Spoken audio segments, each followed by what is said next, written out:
teman-teman rasain? Marah, campur malu tak berdaya, campur sedih, campur putus asa.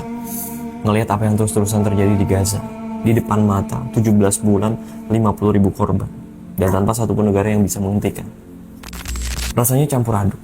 Dan di tengah itu semua, kita semua bertanya, apa yang bisa kita lakukan? Sampai kapan? Tentu jawabannya hanya dua. Sampai Allah memenangkan dan sampai umat ini berhenti mengandalkan keajaiban tanpa ikhtiar yang terbaik. Dan ini akan berlanjut pada pertanyaan, apa ikhtiar terbaik yang bisa kita lakukan? Maka di level individu, kita tidak hanya selesai dengan marah di komentar dan story, tapi terus lakukan edukasi pada keluarga, pada diri sendiri, pada orang lain. Bukan hanya share sekali dua kali, tapi konsisten dalam memelihara kesadaran.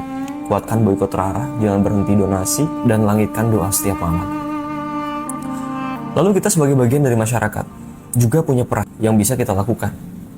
Tentu bukan sekedar kumpul dan simpati, tapi dengan cara kita membangkitkan gelombang kekuatan dengan menggalang opini dan desakan agar militer di semua negeri kaum muslimin tidak hanya menjaga parade dan upacara, tapi turun untuk membela darah saudaranya.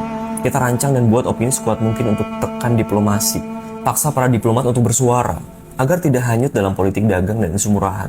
Karena mengingatkan mereka, mendesak mereka itu hak dan tanggung jawab kita sebagai manusia. Dan sisanya peran negara untuk menghentikan ilusi kedaulatan sumber yang di kondisi ini akan semakin membuat kita tak berdaya dan binasa jika kita hanya terus terpaku pada garis-garis imajiner nasional. Lalu secara konkret, negara-negara kaum muslimin bisa mengirimkan militer dari segala penjuru.